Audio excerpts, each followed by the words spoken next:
ओम ज्ञानतिमिरान्धस्य ज्ञानञ्जनशलाकया चक्षुरुन्मिलितं येन तस्मै श्रीगुरवे नमः। श्रीचैतन्यमनोभीष्टं स्थापितं येन भूतले स्वयं रूपः कदा मह्यं ददाति स्वपदान्तिकं। वन्देऽहं श्रीगुरु श्रीयुतापदकमलं श्रीगुरून् वैष्णवांश्च श्रीरूपं साग्रजातं सहगना रघुनाथान्वितं तं सजीवं साद्वैतं सावधूतं परिजनसहितं कृष्णचैतन्यदेवं श्रीराधा कृष्णपादान् सहगणललिता श्रीविशाखान्वितांश्च नमो विष्णुपादाय कृष्णप्रेष्ठाय भूतले श्रीमते भक्तिवेदान्तस्वामिन्निति नामिने नमस्ते सारस्वती देवे गौरवाणी प्रचारिणे निर्विशेषा शून्यवादी पाश्चात्य देश तारिणे नमो महावदन्याय कृष्ण प्रेम प्रदायते कृष्णाय कृष्ण चैतन्य नामिने गौरतुसे नमः। पंचतत्वात्मकं कृष्णं भक्तरूपस्वरूपकं भक्तावतारं भक्ताख्यं नमामि भक्तशक्तिकम्। हे कृष्ण करुणा सिंधु दीनबंधु जगतपते गोपेश गोपिका कांत राधा कांत नमस्तुते। तप्त कांचन गौरांगी राधे वृंदावनेश्वरी वृषभानुसुते देवी प्रणमामि हरिप्रिये। वाञ्छाकल्पतरुभ्यश्च कृपा सिन्धुभ्येव च पतितानां पावनेभ्यो वैष्णवेभ्यो नमो नमः। जय श्री कृष्ण चैतन्य प्रभु नित्यानंद श्री अद्वैत गदाधर शिवासादि गौर भक्त वृंदा। हरे कृष्णा कृष्णा कृष्णा हरे हरे हरे राम राम राम हरे हरे। हरे कृष्णा। तो आप सभी भक्तों का हार्दिक स्वागत है आज के हमारे इस गौर कथा के डिस्कशन में श्री चैतन्य चरितामृत से। तो आज हम लोग चर्चा करेंगे चैतन्य चरितामृत आदि लीला अध्याय 1, जिसका नाम है द स्पिरिचुअल मास्टर्स। और इस अध्याय में जैसा कि आप सबको मालूम है तो श्लोक संख्या जो 34 है वो श्रील कृष्णदास कविराज गोस्वामी के द्वारा जो मंगलाचरण है उसका पहला श्लोक है। उसके बाद फिर वो वर्णन करते हैं इसी श्लोक पे जो है वो अपना व्याख्या प्रस्तुत कर रहे हैं। तो ये हमने ऑलरेडी चर्चा किया था। मंत्र गुरु आरयत शिक्षा गुरु गान ताहार चरण आगे करिए वंदन। तो ये हमारे हमने कर लिया था। फिर श्री रूप सनातन भट्ट रघुनाथ श्री जीव गोपाल भट्ट दास रघुनाथ। तो इसका तात्पर्य मेरे ख्याल से पूरा हो गया। श्लोक संख्या 35 का तात्पर्य। हाँ, one should always remember that a person who is reluctant to accept a spiritual master and be initiated is sure to be baffled in his endeavor to come back to God. And one should simply try to find a genuinely qualified spiritual master for actual advancement in spiritual understanding। हो गया था, ये हो गया था। तो आज हम 36 नंबर ये श्लोक है इसमें चर्चा कर रहे हैं। तो देखिए जो पिछला श्लोक है 35 नंबर, तो ये गुरु तत्व की व्याख्या चालू है। और गुरु तत्व की व्याख्या में 35 नंबर श्लोक पहला श्लोक है। इसमें मंत्र गुरु आ रहे तो शिक्षा गुरु गण तहार चरण आगे करिए वंदन। तो इस श्लोक में वो बोल रहे हैं कि मंत्र गुरु यानी दीक्षा गुरु को भी मंत्र गुरु बोलते हैं, दीक्षा गुरु और जितने भी शिक्षा गुरु उन सब के चरणों में मैं प्रणाम करता हूँ। और प्रभुपाद जी बहुत ही सुंदर तरीके से तात्पर्य में दीक्षा गुरु और शिक्षा गुरु दोनों के महत्व को बताते हैं। और साथ में ये भी स्थापित करते हैं कि जो भी भक्त ये सोचता है बिना गुरु का शरण लिए वो भगवान को प्राप्त कर सकता है, वो अपने सारे जो अटेम्प्ट हैं, जो प्रयास है उसमें वो बैफल्ड हो जाएगा, यानी उसको सफलता प्राप्त नहीं होगी। इसीलिए इतना विस्तार से इस अध्याय में लगभग 60-65 श्लोकों में गुरु तत्व का महिमा कर रहे हैं। फिर अब अपने जो शिक्षा गुरु हैं उनका वर्णन कर रहे हैं। श्री रूप सनातन भट्ट रघुनाथ श्री जीव गोपाल भट्ट दास रघुनाथ।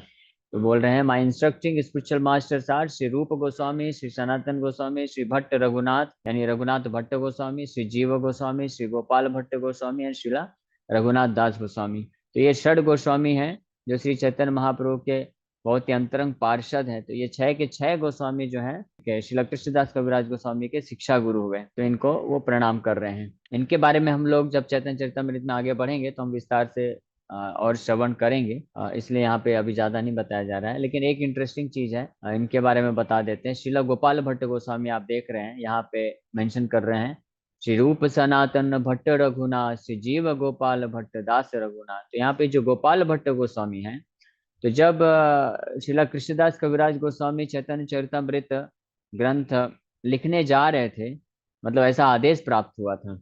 और ये आदेश कौन दिया था? वृंदावन के जितने भी वैष्णव थे उनका ये आदेश था, क्योंकि श्रीला रघुनाथ दास गोस्वामी चैतन्य महाप्रभु के बहुत ही अंतरंग पार्षद हुए, और चैतन्य महाप्रभु के साथ उनका बहुत कई बार मिलन हुआ, और उनकी कई लीलाओं को उन्होंने ऑब्जर्व भी किया था, देखा भी था स्वयं अपनी आंखों से। और कई लीलाओं को स्वरूप दामोदर से श्रवण किया था, उन्होंने सुना था। स्वरूप दामोदर कौन है? स्वरूप दामोदर वो अंतरंग पार्षद हैं जो चैतन्य महाप्रभु के संन्यास लेने के बाद प्राय ऑलमोस्ट हर क्षण जो चैतन्य महाप्रभु के साथ रहते थे, हमेशा साथ में रहे हैं, वो हैं स्वरूप दामोदर, जो कि स्वयं ललिता सखी के अवतार हैं। तो उनकी कृपा से रघुनाथ दास गोस्वामी को काफी कुछ श्रवण करने को मिला। और खुद भी रघुनाथ दास गोस्वामी ने जो चैतन्य महाप्रभु की लीलाओं को सुना था, देखा था। तो जब चैतन्य महाप्रभु के जाने के बाद रघुनाथ दास गोस्वामी डिसाइड किए थे कि अब मैं इस जीवन नहीं रख सकूंगा, मैं इस प्राण को त्याग दूंगा।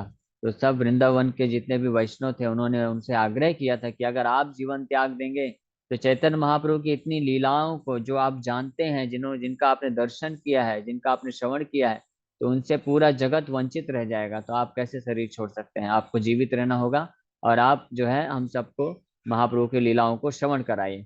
तो सब वैष्णव के आग्रह पे रघुनाथ दास गोस्वामी जो है डेली लगभग 2.5-3 घंटा चैतन्य महाप्रभु की लीलाओं का श्रवण कथा करते थे। और उसी में उनके एक शिष्य श्रीला कृष्णदास कविराज गोस्वामी भी उपस्थित रहते थे, सुनते थे। फिर बाद में और जो वृंदावन के वैष्णवों ने रिक्वेस्ट किया श्रीला कृष्णदास कविराज गोस्वामी से, ये लीलाएं तो हमने श्रवण कर लिया है, लेकिन फ्यूचर जनरेशन, आगे आने वाली जो जनरेशन, उनको कैसे पता चलेगा? तो आप कृपा करके इन लीलाओं को इस इन लीलाओं का एक ग्रंथ लिखिए, जहाँ पे चैतन्य महाप्रभु की लीलाओं का वर्णन रहेगा। तो उनसे ये आज्ञा को प्राप्त करके, रिक्वेस्ट को प्राप्त करके कृष्णदास कविराज गोस्वामी लिखने का प्रयत्न किए। लेकिन वो क्योंकि इतने हम्बल, इतने विनम्र थे कि वो सोच रहे थे मैं कैसे चैतन्य महाप्रभु के लिए ग्रंथ लिखूंगा। तो वो खुद वृंदावन के जो विग्रह हैं, राधा मदन मोहन, राधा गोविंद देव जी और राधा गोपीनाथ, उनके पास गए परमिशन लेने के लिए। तो जब मदन मोहन जी के पास गए थे और याचना कर रहे थे, बोल रहे थे अगर आपकी आज्ञा हो तो, वृंदावन के वैष्णव तो मुझे ये आज्ञा दे रहे हैं कि आप लिखो, लेकिन मैं अपने आप को योग्य नहीं समझता हूँ कि आपकी लीलाओं को मैं लिख सकूं। तो आपकी आज्ञा, आपका आशीर्वाद और आज्ञा होगा तभी मैं ये दुस्साहस करूंगा।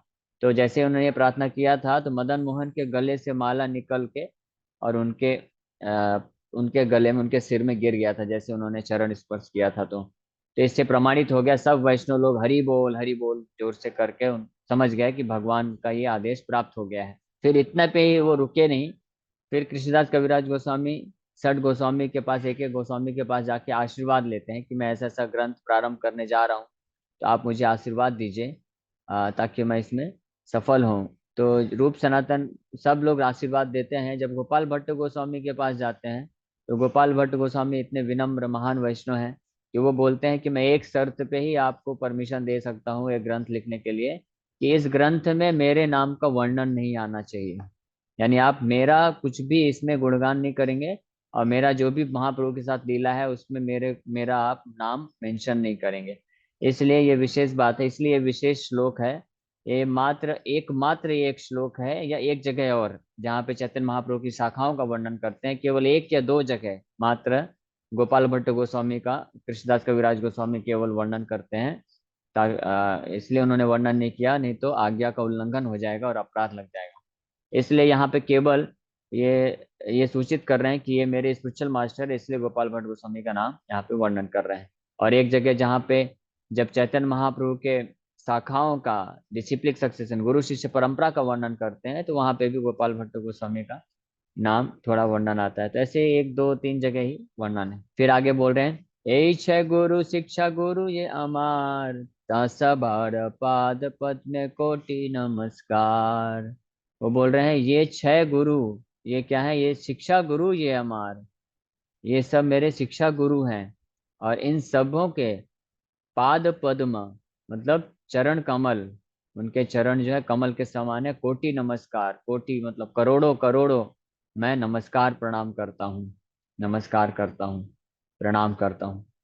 परपट में लिख रहे हैं, by accepting the six Goswamis as instructing spiritual masters, the author specifically makes it clear that one should not be recognise as a Gaudiya Vaishnava if he is not obedient to them. तो यहाँ पे बहुत अच्छा प्रिंसिपल यहाँ पे स्थापित कर रहे हैं कि अगर ये 6 गोस्वामी की आज्ञा का पालन नहीं करता है, इनकी शिक्षाओं पे आधारित अगर कोई भक्ति नहीं करता है, तो उसको गौड़ी वैष्णव नहीं कहा जा सकता है। और इनकी शिक्षाओं को के आधार पे अगर भक्ति करना है, तो इनकी शिक्षाओं को पहले जानना पड़ेगा ना, तभी तो हम इनकी शिक्षाओं को जीवन में अप्लाई कर सकते हैं। और उनकी शिक्षाओं को हम कैसे जान सकते हैं? उनके बारे में सुन के, और उनके ग्रंथों को पढ़ के। और उनके ग्रंथ कहाँ से पढ़ने को मिलेगा? प्रभुपाद जी ने जितने भी ग्रंथ में तात्पर्य दिया है, वो सब षड गोस्वामी और पूर्ववर्ती आचार्यों की टीकाओं से लेकर के ही तात्पर्य दिया है। और साथ में विशेष रूप से कृष्णदास कविराज गोस्वामी इस चैतन्य चरितमृत ग्रंथ में, नाम है इसका चैतन्य चरितमृत क्योंकि इसमें प्रमुख जो कैरेक्टर होंगे, मेन जो कैरेक्टर हैं, वो है श्री चैतन्य महाप्रभु निश्चित रूप में। लेकिन चैतन्य महाप्रभु अकेले, उनका कोई रोल नहीं रहेगा जब तक उनके भक्तों का वर्णन नहीं आएगा। तो इसलिए चैतन्य महाप्रभु के भक्तों का के साथ क्या आदान प्रदान हुआ, कैसे उन्होंने कृपा किया, उनके भक्तों की क्या महानता है, इसके बारे में भी वर्णन करते हैं। यहाँ तक कि तो ये बताया गया है कि चैतन्य महाप्रभु तो बहुत धन्य हैं, बहुत उदार हैं, बहुत दयालु हैं, बहुत पावरफुल हैं। और उनके जो सेवक हैं, ऐसे शुद्ध वैष्णव उनके जो हैं, वो उनसे भी ज्यादा धन्य है, उनसे भी ज्यादा दयालु है, और उनसे भी ज्यादा उदार है, और उनसे भी ज्यादा शक्तिशाली है। हाँ? ये कैसे उनसे ज्यादा उदार और शक्तिशाली? उनकी ही कृपा से। जैसे उदाहरण के लिए देख लीजिए, चैतन्य महाप्रभु खुद प्रचार किए पूरे इंडिया में, और पूरे इंडिया में भी नहीं, ज्यादातर दक्षिण भारत में किए, और पूर्व भारत में किए, और कुछ पश्चिम भारत में भी आए, महाराष्ट्र तरफ भी किए। नॉर्थ इंडिया में ज्यादातर ये बनारस, वृंदावन और इतने ही एरिया में गए, ज्यादा ऊपर नहीं गए, इतना ही प्रचार किए। लेकिन चैतन्य महाप्रभु की शक्ति को प्राप्त करके Srila Prabhupada ji all over world में प्रचार किए, और महाप्रभु की कृपा से कई लोगों का उद्धार किए। इसलिए प्रभुपाद जी बोलते हैं, नित्यानंद प्रभु डिलीवर्ड वन जगाई मधाई, एक जगाई मधाई का उद्धार किया था नित्यानंद प्रभु ने, चैतन्य महाप्रभु ने। But by the mercy of Shri Shri Gaur Nitai, Chaitanya Mahaprabhu Nityananda Prabhu की कृपा से, प्रभुपाद जी बोलते हैं, this Krishna consciousness movement is delivering thousands of Jagais and Madhais. बोल रहे हैं क्योंकि जितने भी अमेरिकन, ये यवन है, मलेच्छ है, ये भी जगाई मधाई तो हैं, जिनका उद्धार किया। यहाँ पे प्रभुपाद जी की विनम्रता देखिए। तो पहली बात तो प्रभुपाद जी बोल रहे हैं कि चैतन्य महाप्रभु की कृपा से जो है, ये आज हजारों जगाई मधाई का उद्धार हो रहा है। और उसमें भी ये नहीं बोल रहे हैं कि चैतन्य महाप्रभु की कृपा से मैं हजारों जगाई मधाई का उद्धार कर रहा हूँ। वो क्या बोल रहे हैं? चैतन्य महाप्रभु की कृपा से ये जो मूवमेंट है, कृष्ण भावनामृत का मूवमेंट है, ये जो इस्कॉन मूवमेंट है, ये हजारों जगाई मदाई का उद्धार कर रहा है, मतलब खुद श्रेय नहीं ले रहे हैं। वो बोल रहे हैं इस्कॉन मूवमेंट जो है डिलीवर कर रहा है, मतलब इस्कॉन मूवमेंट। और चैतन्य प्रभुपाद जी बताते हैं एक जगह कि this ISKCON movement is personally supervised by Shri Chaitanya Mahaprabhu. Chaitanya Mahaprabhu खुद पर्सनली इस इस्कॉन मूवमेंट को चला रहे हैं, ये दृढ़ विश्वास है प्रभुपाद जी को। और प्रभुपाद जी बोले, मैं तो जस्ट एक इंस्ट्रूमेंट हूँ, और और अन्य भी बहुत सारे जो भक्त हैं, वो भी चैतन्य महाप्रभु के हाथ में इंस्ट्रूमेंट है। तो ये सब मिलके चैतन्य महाप्रभु इनके द्वारा जो है, इस्कॉन मूवमेंट के द्वारा हजारों जगह मधाई का उद्धार कर रहे हैं। लेकिन ये प्रभुपाद जी की विनम्रता है। लेकिन हम देख सकते हैं कि भगवान चैतन्य महाप्रभु की कृपा को प्राप्त करके प्रभुपाद जी एक जगह मधाई नहीं, हजारों जगह मधाई का उद्धार किए थे जब थे। और उतना ही नहीं, अपने फिजिकली डिपार्चर होने के बाद भी आज भी प्रभुपाद जी कई हजारों जगाई मदाई का उद्धार कर रहे हैं। किस माध्यम से? अपने बुक्स के माध्यम से, अपने इस्कॉन संस्था के माध्यम से, अपने बताए हुए जो निर्देश हैं, जो सिस्टम बनाया है, प्रिंसिपल्स बनाए हैं कि मॉर्निंग प्रोग्राम करना है, इवनिंग प्रोग्राम करना है, बुक डिस्ट्रीब्यूशन करना है, टेम्पल कंस्ट्रक्शन करना है, डीटी वर्शिप करना है, डीटी भगवान का विग्रह का सेवा करना है। फिर ये सोसाइटी बनाया तो यहाँ पे भक्तों का संघ है। इसके माध्यम से प्रभुपाद जी आज भी हम जैसे कई जगाई मधाई का उद्धार कर रहे हैं। तो ये एक प्रूफ है। और इस तरह से हजारों साल तक प्रभुपाद जी करने वाले हैं। तो इसीलिए यहाँ पे जो कृष्णदास कविराज गोस्वामी, ता सबारा पाद पद में कोटि नमस्कार, उन सब के चरण कमलों में मैं कोटि कोटि करोड़ों करोड़ों गुना प्रणाम करता हूँ, है ना। जो शुद्ध वैष्णव होते हैं उनके चरण कमल किससे बताए गए हैं, चरण किस प्रकार से हैं, पाद पद्म। पाद पद्म का मतलब ये नहीं हो गया कि उनके चरण जो है कमल बन जाते हैं। पाद पद्म का अर्थ ये है, चरण कमल का अर्थ ये है कि जैसे कमल होता है, तो कमल जो होता है बहुत सॉफ्ट होता है, और कमल के आश्रय में जब असली कमल जब आसपास होता है तो जो वायु बहती है तो सुगंधित होती है, मन को शांति देती है, शीतलता प्रदान करती है। उसी प्रकार से जब कोई व्यक्ति शुद्ध वैष्णव शुद्ध भक्त का संग प्राप्त करता है, उनके चरणों में आश्रय लेता है, तो उसको उसी प्रकार का महसूस होता है, क्योंकि हर कोई संसार में तीन ताप के प्रभाव में फंसा हुआ है। तो जब ऐसे सदगुरु शुद्ध भक्त के चरणों का आश्रय लेता है, तो उसका जो ताप है वो दूर हो जाता है, और एक अच्छी मन की शीतलता प्रदान होती है।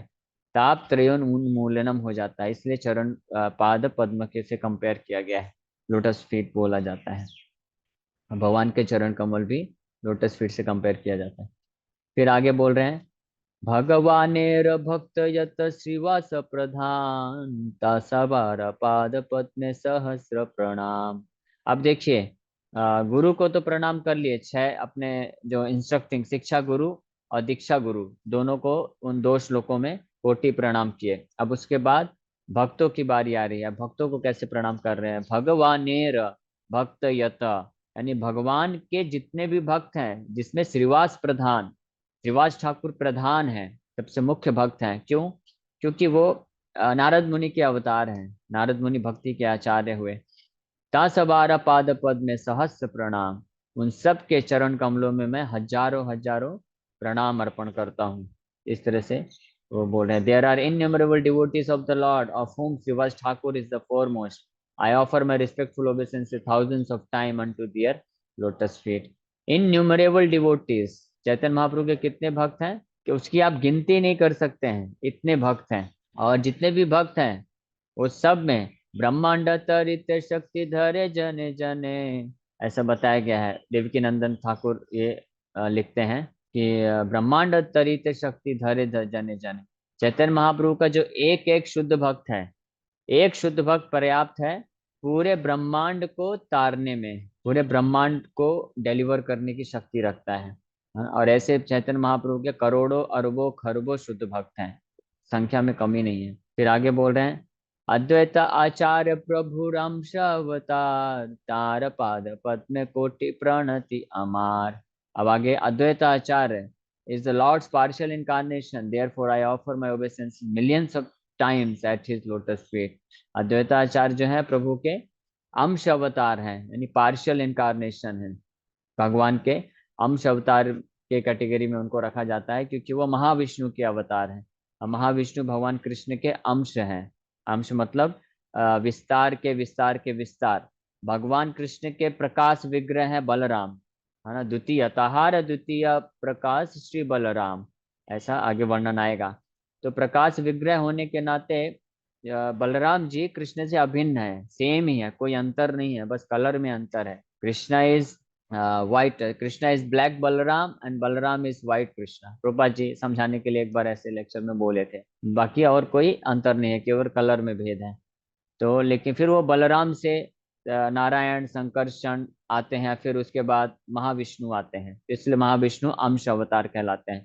तो अद्वैताचार्य वो अंश अवतार है महाविष्णु के, जिनके शरीर से कोटि कोटि ब्रह्मांड निकलते हैं। तो उनके पाद पद्म, उनके चरण कमलों में भी मैं कोटि प्रणति अमार, प्रणति मतलब मैं प्रणाम करता हूँ, रिस्पेक्टफुल ओबेसेंसेस करता हूँ।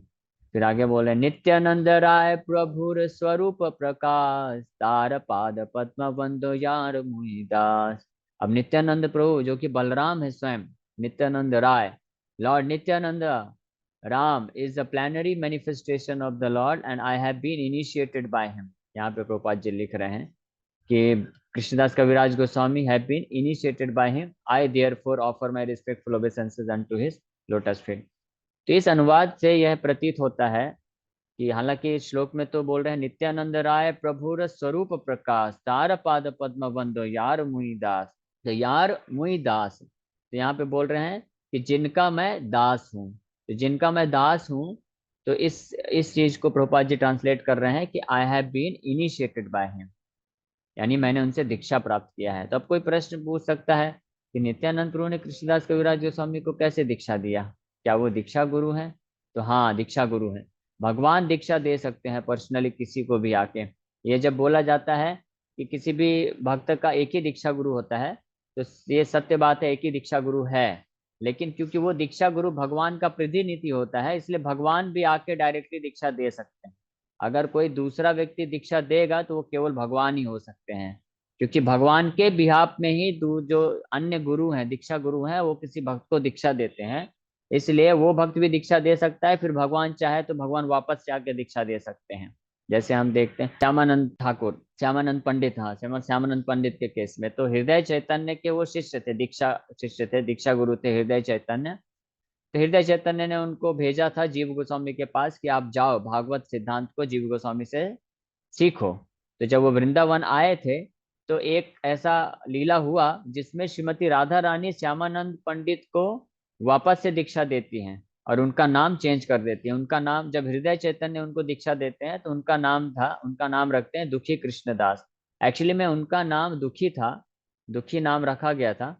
क्योंकि इसके कारण है, जब हम वो लीला पे जाएंगे तब हम बताएंगे क्यों उनके माँ बाप ने उनका नाम दुखी रखा था। क्योंकि बंगाल में ये प्रथा है, क्योंकि उनके पूर्व उनके जितने भी बड़े भाई लोग पैदा हुए थे, तो बहुत जल्दी जल्दी उनका मृत्यु हो रहा था। इसलिए जब श्यामानंद जब पैदा हुए, तो उनके माँ बाप ने उनका नाम दुखी रख दिया।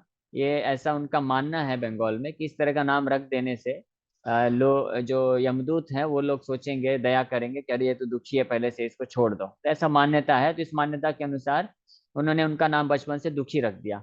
और जब वो अपने गुरु से मिले, तो गुरु ने उनको दीक्षा देके दुखी कृष्णदास नाम रख दिया, और फिर उनको जीव गोस्वामी के पास भेजे शिक्षा प्राप्त करने के लिए। फिर वहां पे जब एक ऐसा लीला होता है, वो लीला का वर्णन बाद में किया जाएगा, आएगा आगे चल के, तो उसमें श्रीमती राधा रानी उनको फिर से दीक्षा देती हैं और उनको तिलक भी लगाती हैं और उनका नाम क्या रख देती हैं, श्यामानंद पंडित। तो यहाँ पे हम देखते हैं कि दीक्षा गुरु एक ही होता है, लेकिन अगर भगवान चाहे तो फिर वापस से उसको दीक्षा दे सकते हैं। तो इसी प्रकार से कृष्णदास कविराज गोस्वामी को नित्यानंद प्रभु आए थे पर्सनली और उन्होंने उनको दीक्षा दिया। इसलिए यहाँ पे बोल रहे हैं यार मोहिदास, कि मैं उनका शिष्य हूँ। और नित्यानंद प्रभु की आज्ञा से ही कृष्णदास कविराज गोस्वामी वृंदावन जाते हैं, फिर रघुनाथ दास गोस्वामी और अन्य गोस्वामी का आश्रय प्राप्त करते हैं। तो यहाँ पे नित्यानंद राय, लॉर्ड नित्यानंद प्रभु रा स्वरूप प्रकाश, वो भगवान कृष्ण के या भगवान चैतन्य महाप्रभु के क्या है, स्वरूप प्रकाश है, पर्सनल मैनिफेस्टेशन है। जैसा मैं बताया आपको कि वो उनके प्रकाश विग्रह हैं, उनमें और उन दोनों में कोई अंतर नहीं है। चैतन्य महाप्रभु और नित्यानंद प्रभु में कोई अंतर नहीं है। इसलिए उनके तार पाद पद्म वंदो, मैं उनके चरण कमलों का हमेशा पूजा करता हूँ, जिनका मैं दास हूँ। फिर आगे बोल रहे हैं गदाधर पंडितादि प्रभुर निज शक्ति, तासबार चरण मोर सहस्र प्रणति। फिर बोल रहे हैं गदाधर पंडित आदि प्रभुर निज शक्ति। गदाधर पंडित जो है भगवान चैतन्य महाप्रभु के निज शक्ति, अंतरंगा शक्ति है, क्योंकि स्वयं ये राधा रानी के अवतार हैं।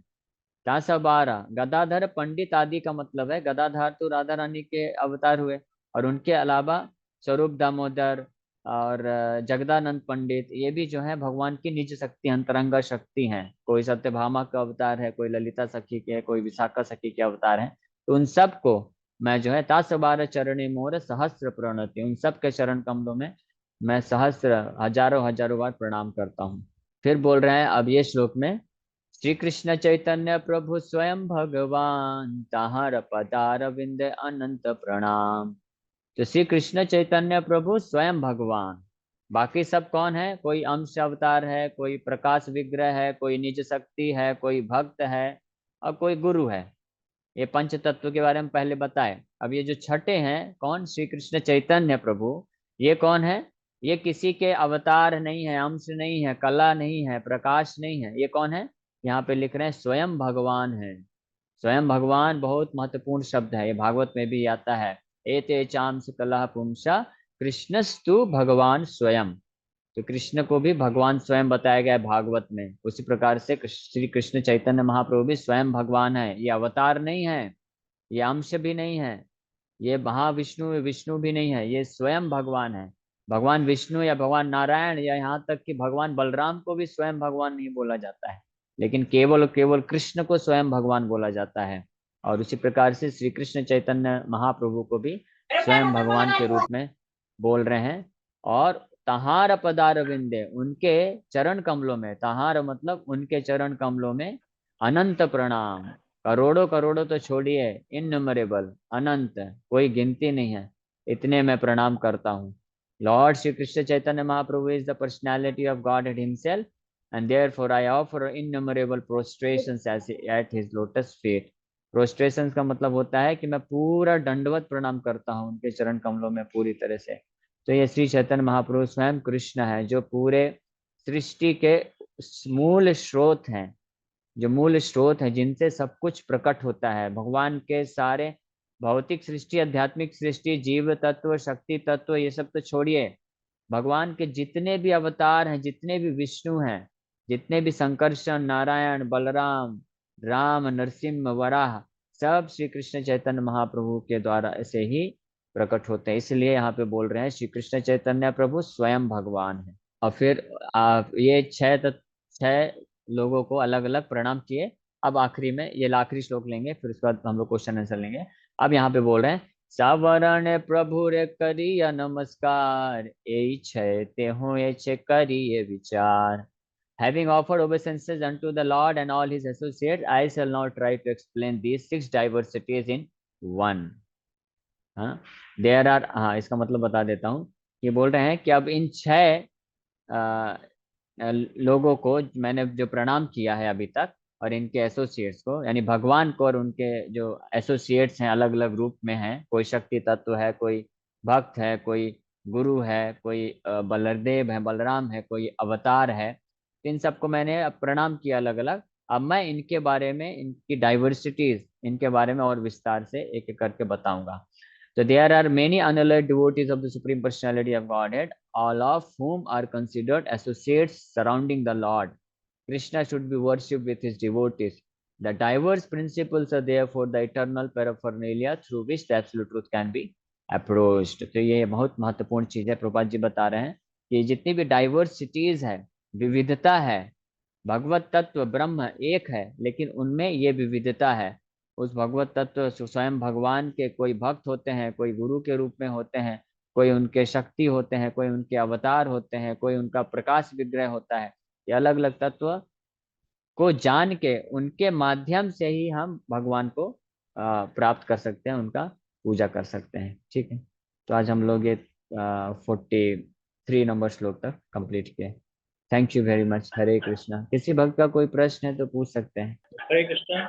हरे कृष्णा। यस प्रभु जी। प्रभु जैसे हम सुनते हैं कि महाप्रभु जो हैं, जो मोस्ट डिग्रेडेड लोग हैं, बहुत अधिक पतित लोग हैं आज के विश्व में, उनका उद्धार करते हैं, मतलब जो मोस्ट फॉलन लोग हैं, मोस्ट डिग्रेडेड। तो प्रश्न मेरा ये है कि पहले तो मोस्ट डिग्रेडेड थे, मोस्ट पतित, मोस्ट फॉलन थे, लेकिन अभी तो मोस्ट फॉर्चुनेट हो गए ना महाप्रभु मन से आकर के।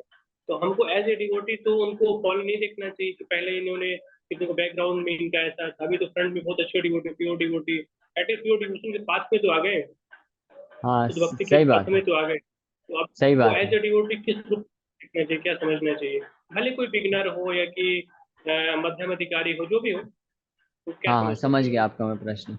तो पहले कोई व्यक्ति, विशेष रूप से आप देखेंगे जो अमेरिकन एंड यूरोपियन डिवोटीज होते हैं, तो उनका पूर्व जीवन जो है बहुत सारे थोड़ा सा पापमय धीरे आवाज में स्थिति तो में था। तो हम आवाज देखते हैं में कि थोड़ा धीरे। कई ऐसे भक्त हैं जो कि जिनका बैकग्राउंड, पास्ट बैकग्राउंड बहुत जो है पाप में था, पापमय था, लेकिन चैतन्य महाप्रभु की वो कृपा प्राप्त करके भक्ति करना प्रारंभ कर दिए हैं। तो हमको उनको वैष्णव मान के वो हमारे लिए पूजित हो जाते हैं, क्योंकि महाप्रभु की कृपा प्राप्त है। आप खुद सोचिए, जिसको चैतन्य महाप्रभु या भगवान कृष्ण ने स्वयं स्वीकार कर लिया है भक्ति पथ में, तो हम कौन होते हैं उनको जज करने वाले या उनको ये बोलने वाले कि ये तो अपराधी थे, इन्होंने ऐसा ऐसा पाप किया, ऐसा ऐसा पाप किया।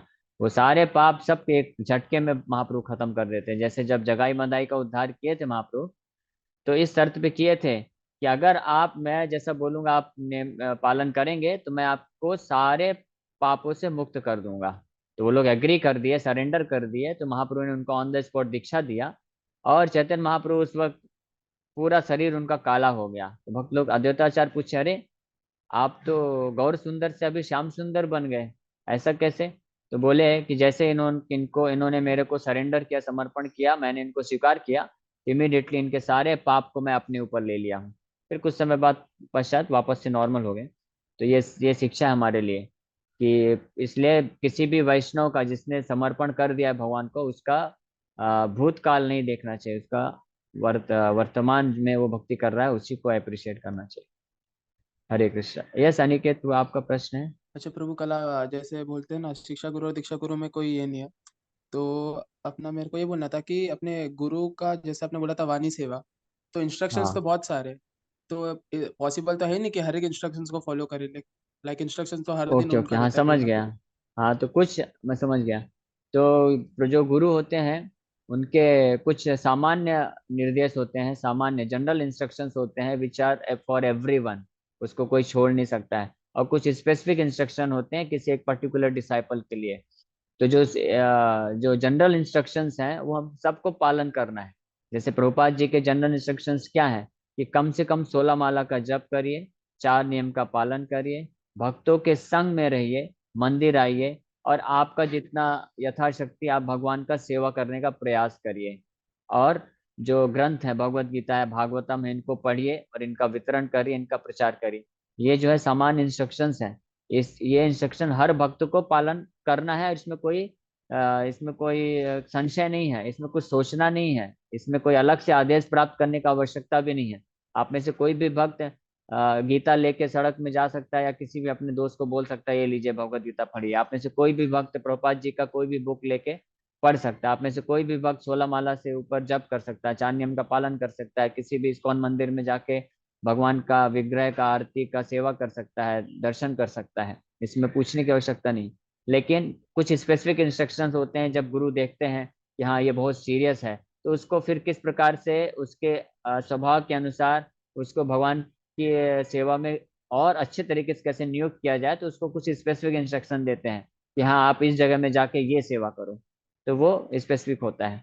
तो चाहे जनरल इंस्ट्रक्शन हो या स्पेसिफिक इंस्ट्रक्शन हो, कोई फर्क नहीं पड़ता, दोनों से ही हमारा शुद्धिकरण होता है और दोनों ही हमको भगवत धाम लेके जा सकता है। हरे कृष्ण। टाइम पूरा हो गया है। Thank you. इसी टाइम में हो थोड़ा रहा थैंक है। कि एक आखिरी क्वेश्चन ले लेते हैं अनिकेत, वो बाद में आपका लेंगे। एक आखिरी क्वेश्चन ठीक ले है। लेते हैं, 3 मिनट है। माधव राधा माता जी का, उसके बाद फिर विराम करेंगे। हरे कृष्णा प्रभु। हाँ यस माता जी। यू। जल्दी बोलिए बोलिए। प्रभु जी, आज 1 डेढ़ महीने से मेरा पूजा वूजा करती हूँ, और जो है कि मन नहीं लगता है माला करने में, पूजा करने में, जैसे जबरदस्ती करना पड़ता है, इसे पता नहीं ओके क्यों। ओके, समझ गया एकदम मैं आपका मन। प्रश्न। हाँ समझ गया। तो देखिए, जो मन है ये कोई भी अच्छी चीज होती है, इसको अभी मन अच्छा नहीं लगता है क्योंकि मन जो है अभी अनर्थ से भरा हुआ है। तो हमको अभी के स्टेज में, हमारी जो साधना भक्ति की स्टेज होती है, जो वैधि साधना भक्ति बोलते हैं, इस स्टेज में हमको हरिनाम जप, भक्तों का संग और कथा का श्रवण, इसको हमको मन को रंजन करने के लिए नहीं करना है, मनोरंजन करने के लिए नहीं करना है, मन का मंजन करने के लिए करना, मंजन मतलब सफाई करने के लिए करना है। यानी हमको ये जो साधना भक्ति है, इसको हमको दवाई के रूप में लेना है कि मैं अभी बीमार हूँ। क्या बीमारी है हमको? हमारे मन जो है, हृदय जो है अनर्थों से भरा पड़ा है, ये हमको बीमारी है। इस बीमारी से मुक्त होने के लिए ये भवौषधि है।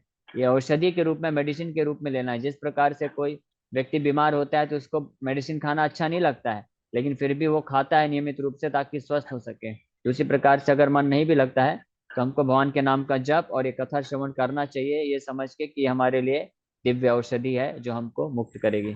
ठीक है, इसी के साथ हम लोग यहाँ पे विराम करते हैं। बाकी प्रश्न हम लोग कल ले लेंगे या तो शाम को ले लेंगे क्योंकि समय हो चुका है। Thank you very much. Hare Krishna. वांछा हरे कृष्णा। कल्पतरुभ्यश्च कृपा सिंधुभ्यश्च पतितानां पावनेभ्यो वैष्णवेभ्यो